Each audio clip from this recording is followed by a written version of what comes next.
உலகெங்கிலும் உள்ள லட்சக்கணக்கான கோடிக்கணக்கான புரட்சித் தலைவர் ரசிகர்களுக்கு இனிய வணக்கங்கள், வாழ்த்துக்கள். அதாவது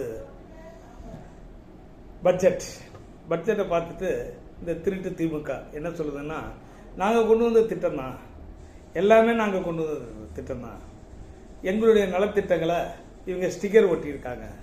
சரிங்க, காலை உணவு திட்டம், மதிய உணவு திட்டம் யார் கொண்டு வந்தா? பெருந்தலைவர் காமராஜர். அதை விரிவுபடுத்தினார் புரட்சித் தலைவர். என்றைக்குமே மதிய உணவு திட்டத்தை நான் கொண்டு வந்தேன்னு புரட்சித் தலைவர் சொன்னதே கிடையாது. அவர் நினைச்சிருந்தா அதை என்ன வேணாலும் பேரை வச்சிருக்கலாம். அவர் எதுக்கு அவர் முதலமைச்சர்னு பொதுவாக பேர் வச்சுட்டு போனார்? சரி, அது போட்டோம். இப்போ காலை உணவு திட்டத்துக்கு பெருந்தலைவர் காமராஜர் பேரை நம்ம தம்பி தளபதி விஜய் அவர்கள் வச்சிருக்காரு. இருக்கட்டும், அது எல்லாமே இருக்கட்டும். நலத்திட்டங்களை யாருமே எந்த அரசாங்கம் வந்தாலும் தடை செய்யாது. இப்போ நீங்கள் 1000 ரூபாய் கொடுத்துருக்கீங்க, எதிர்காலத்தில் 1500 2000 எதோ கொடுக்குறாங்கன்னு வச்சுக்கோங்க. ஆனால் எல்லா திட்டங்கள்லையும் நீங்கள் அடித்த கமிஷன், நீங்கள் அடித்த கொள்ளை இந்த தமிழக வெற்றி கழகம் செய்யாது. புரியுதா? நீங்கள் இதை சொல்கிறவங்க நாங்கள் இந்த திட்டங்களில் கொள்ளை அடிக்கலைன்னு சொல்ல முடியுமா உங்களால்? சொல்லுங்க. இந்த மாண்ட கட்சிகள் திருட்டு திமுகவுக்கு ஒன்று தெளிவாக சொல்லிக்கிறேன், நீங்கள் எந்த திட்டம் கொண்டு வந்தாலும் உங்களுடைய சுயலாபத்துக்கு அப்புறம் தான் மற்ற பொது உடைமை. நீங்கள் அதை தான், இது மக்களுக்கு எல்லாம் தெரிஞ்சு போச்சு. இனிமேல் நீங்கள் இதில் அதான் நீங்கள் பேசி பிரயோஜனம் இல்லை. நீங்கள் இதை மக்கள் தெளிவாக பார்த்துக்கிட்டு இருக்கிறாங்க. அதனால் பட்ஜெட்டில் உங்களால் குறை சொல்ல முடியல. நீங்கள் ஒதுக்கின தொகையை விட சில இதில் கம்மியான தொகையிலேயே தரமான பொருட்களை கொடுக்குறாங்க. உதாரணமாக சைக்கிள், தலைக்கவசத்தோட, ஹெல்மெட்டோட. நீங்களாம் செய்ய மாட்டீங்க. இப்போ கூவ நதியை பாருங்க எப்படி சுத்தம் பண்ண போறாருன்னு, அதுல இருந்து தெரிஞ்சுக்குவீங்க.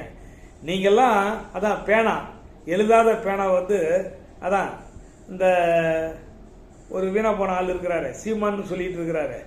234 தொகுதியிலையும் டெபாசிட் போனாலும் இன்னும் கத்திட்டு கிடக்குது. அந்த அந்த அந்த ஜென்மம் என்ன சொல்லிச்சு? பேனாவை உடைப்பேன், அது பண்ணுவேன், இது பண்ணுவேன்னு சொன்னாங்கல்ல. உங்களால் அந்தால ஒரு கேஸ்லையாவது உள்ளார போட, ஏன்னா உங்களுடைய பினாமி பி டீம், திமுக பி டீம்ங்கிறது தெரிஞ்சு போச்சு. அவர் இன்னும் பேசிட்டு இருக்கிறாரு, கத்துறாரு. சாதாரண கத்தல இல்லை, உங்கள் வீட்டு கத்து, எங்கள் வீட்டு கத்தல, உங்களை கத்துறாரு. அது என்ன வேணாலும் பேசுங்க. உதயநிதி ஸ்டாலின் என்ன தியாகம் சுதந்திர போராட்டத்தில் ஜெயிலுக்கு உள்ளார போனாரா?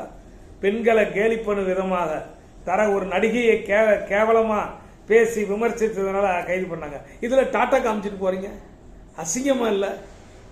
இதெல்லாம் தமிழக வெற்றி கழகத்தினுடைய தலைவருக்கு அன்பான ஒரு வேண்டுகோள். குறிப்பா எல்லா ஊர்லயும் 5 கிலோமீட்டர் 4 கிலோமீட்டர் 5 கிலோமீட்டர் தள்ளி பஸ் ஸ்டாண்டை வச்சு முத்தமிழ் அறிஞர் கலைஞர் கருணாநிதினு பேரை போட்டிருக்காங்க. அதை பூரா தூக்குங்க. புரட்சி தலைவர் இறந்த அன்னைக்கு ஊர்வலம், கட்டுக்கணக்கான லட்சக்கணக்கான மக்கள் கடப்பாறையும் மண்வெட்டியும் வச்சு மவுண்ட் ரோட்ல இருந்த கலைஞர் கருணாநிதி சிலையை உடைச்சி எடுத்தாங்க. இது வரலாறு. எந்த காலத்திலேயாவது ஒரு அரசியல் கட்சி தலைவருடைய சிலையை மக்களை அடிச்சு நொறுக்குனது யாரு? அப்ப புரட்சி தலைவர் எந்த அளவுக்கு திராவிட முன்னேற்ற கழகத்தை அவர் ஆரம்பத்தில் நேசிச்சு அவரை கட்சி விட்டு வெளியேற்றினதுனால அந்த தொண்டர்கள் எவ்வளவு கோபத்தில் இருந்தாங்கிறதுக்கு இதெல்லாம் ஒரு உதாரணம். மக்களே, இதெல்லாம் சரித்திர சான்று. நான் சொல்றதெல்லாம் சாதாரணமான விஷயங்கள் அல்ல. நான் அதான் இதுக்கெல்லாம் ஒரே முடிவு, இவங்க ஸ்டிக்கர் ஒட்டிட்டாங்க, எங்களுடைய நலத்திட்டங்களை ஸ்டிக்கர். உங்களுடைய நலத்திட்டங்கள் தான் இருக்கட்டும். ஆனா நீங்க லஞ்சம் கொள்ள அடிச்சீங்க. இப்ப இருக்கிற அரசு தூய்மையான அரசு, ஒரு பைசா அரசாங்கத்து பணத்தை தொடாத அரசு. அதை சொன்னார்ல, நீங்க உங்களால சொல்ல முடியுமா நாங்க லஞ்சம் வாங்கலன்னு சொல்லியா? இத்தனை 1000 கோடி உங்களுக்கு பணம் எப்படியா வந்தது? இன்ப நிதி அவருக்கு எப்படியா இப்ப இத்தனை 1000 கோடியில ஆயிரக்கணக்கான கோடியில ரெட் ஜெயிண்ட் வச்சு நடத்துற அளவுக்கு வந்தது? எல்லாம் இருக்கிறவங்க எல்லாம் நாங்கெல்லாம் ஒன்றும் தெரியாத காதை பூ வச்சுட்டு இருக்கோன்னு நினைச்சிட்டு இருக்கீங்களா? பல தடவை சொல்லிட்டோம், உங்க சொத்தெல்லாம் பறிமுதல் பண்ணணும். கலைஞர் கருணாநிதி அவர்களுடைய பேர்ல இருக்கக்கூடிய அத்தனையும் தூக்குங்க. பொதுவாகவே சொல்றேன், உங்களுக்கு தெரியாததில்ல. முந்தையெல்லாம் பஸ்ஸுக்கு ஒவ்வொருத்தங்க பேர் வச்சாங்க, திரன் சின்னமலை, ஜீவா, இந்த மாதிரிலாம் வச்சாங்க. அதில் ஒரு சில பிரச்சனைகள் வரவும் பொதுவாகவே அரசு பேருந்து, அரசு தமிழ்நாடு அரசு பேருந்து டிரான்ஸ்போர்ட் கார்பரேஷன் வேலை முடிஞ்சு போச்சா? இப்போ எதிர்காலத்தில் பாருங்க, இது வருதா? ஒன்றும் இல்லை. இங்கே ஒவ்வொரு ஊர்லேயும் கருணாநிதியுடைய சிலையை ஏன் அரசாங்க செலவில் வைக்கிறீங்க? திமுக கையில் காசு இருக்குல்லன்னு நீதிபதியே சொன்னாரா இல்லையா? அப்போ எத்தனை சிலைகளை நீங்கள் வச்சிருக்கீங்க? எத்தனை கோடி ரூபாய் செலவில்? இங்கே சோத்துக்கு அவன் சிங்கி அடிச்சிட்டு இருக்கான். உங்களுக்கு அரசாங்க இதில் பேனா பல கோடி ரூபா செலவில் சிலைகள் அங்கங்கே நிறுவ வேண்டியது. பஸ் ஸ்டாண்டு எல்லாம் காற்று வாங்கி கிடக்குது. ஒவ்வொரு ஊர்லேயும் பஸ் ஸ்டாண்டு காற்று வாங்கி கிடக்குது. அந்த பஸ் ஸ்டாண்டு பழைய பஸ் ஸ்டாண்டு புது பஸ் ஸ்டாண்டு போகிறதுக்கு அவன் தலைவலி வந்துடுது. படாத பாடுபடுறாங்க ஏழை மக்கள். இதெல்லாம் உங்களுக்கு தெரியாது. கிளாம்பாக்குன்னு வச்சிங்களே, நாரி வாய்க்கு வந்ததை மக்கள் திட்டினாங்களே, இதெல்லாம் மறந்து போச்சா? அதனால இப்போ நடக்கக்கூடிய இந்த அரசாங்கம் நலத்திட்டங்களுக்கு பூரா எல்லாம் பேரு இதான். பெருந்தலைவர் காமராஜர், பேரறிஞர் அண்ணா, டாக்டர் அம்பேத்கர், இந்த மாதிரி முத்துலட்சுமி, புரட்சித் தலைவர் எம்ஜிஆர், இவங்க பேரில் வைக்கலாம். இப்போ சென்ட்ரல் ரயில்வே ஸ்டேஷனுக்கு டாக்டர் புரட்சித் தலைவர் எம்ஜிஆர் ராமச்சந்திரன் வச்சிருக்காங்களே, யாராவது குறை சொன்னாங்களா? சொல்லுங்க பார்க்கலாம்.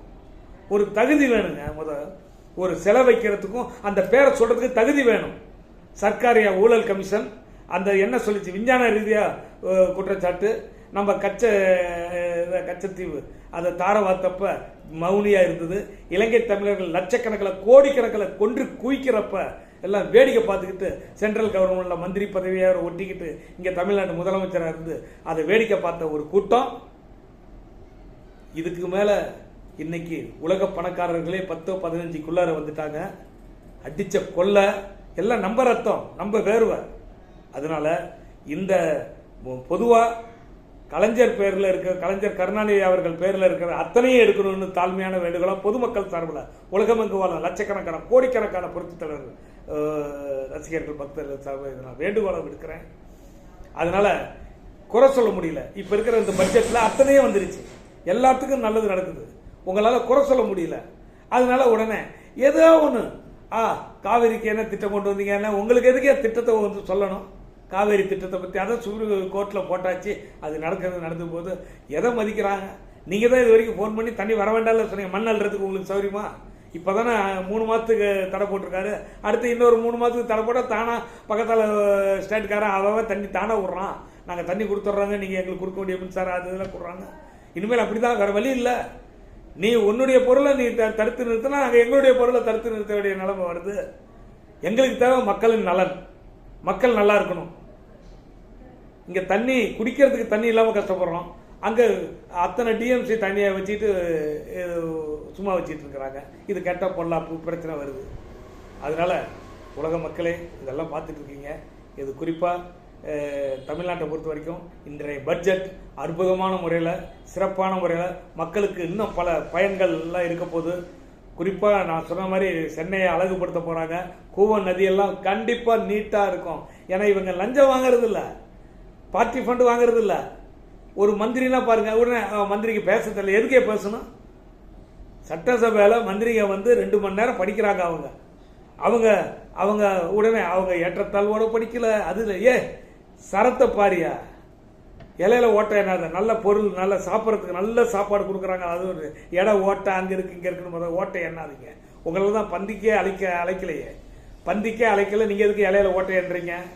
அதனால திருட்டு திமுகக்கும் மற்றவங்களுக்கும் சொல்லிக்கிறேன், இந்த பட்ஜெட்டை குறை சொல்றவங்க அவங்க அதான் கொள்ளடிச்சே பழக்கப்பட்டதுனால அவங்களுக்கு அது அப்படி இருக்கும். இங்க புதுசா தூய ஆட்சி, நல்ல ஆட்சி, நல்ல ஒரு புரட்சி தலைவர் வெளியே தளபதி விஜய் அவர்களுடைய நல்லாட்சி நடக்கிறதுனால நீங்க உங்களால ஒன்றும் செய்ய முடியாது. இது இனிமேல் வந்து நீங்க அதான் அமைதியா ஒழுங்கா உங்க சொத்தை காப்பாற்றிக்கிற வழியை பாருங்க. எப்படியா இருந்தாலும் ஊழல் வழக்குகளை பிடிச்சி உள்ளார போட போறோம். உங்களுடைய பிளாக் மணியை பூரா வெளியே எடுக்க தான் போறோம். நீங்களா கொடுத்துட்டா பெருந்தன்மை, நாங்களே பிடுங்கினா உங்க மேல திருட்டு பட்டம் கட்டுவோம், எல்லாம் பண்ணுவோம். அதனால உலகம் லட்சக்கணக்கான கோடிக்கணக்கான புரட்சிகளை ரசிகர்களுக்கு இது ஒரு வேண்டுகோளை வைக்கிறேன். இன்றைய பட்ஜெட்டு அற்புதமான முறையில் எல்லா மக்களும் பயன்பெறும் வகையில் இன்னைக்கு பட்ஜெட்டு நல்லபடியாக ஆயிருக்கு. இதுக்கு நீங்கள் எல்லாம் அதான் மக்கள்கிட்ட எடுத்து சொல்லணும்.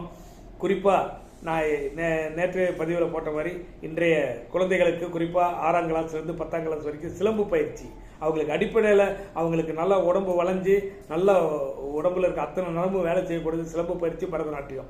இது 2 கலைகளையும் இன்றைய மாணவ மாணவிகள் அனைவரும் கற்றுக்கொள்ளக்கூடிய வகையில் எல்லா ஸ்கூல்லையும் தனியாக இதுக்குன்னு ஒரு ஸ்பெஷல் கிளாஸ் ஸ்கூல் முடிஞ்ச பிறகு ஒரு 1/2 மணி நேரம் இதுக்காக போட்டு நல்ல வளமான திறமையான நல்ல மாணவிகளை உருவாக்க வேண்டும் என்பதை தாழ்மையோடு கேட்டுக்கிறேன்.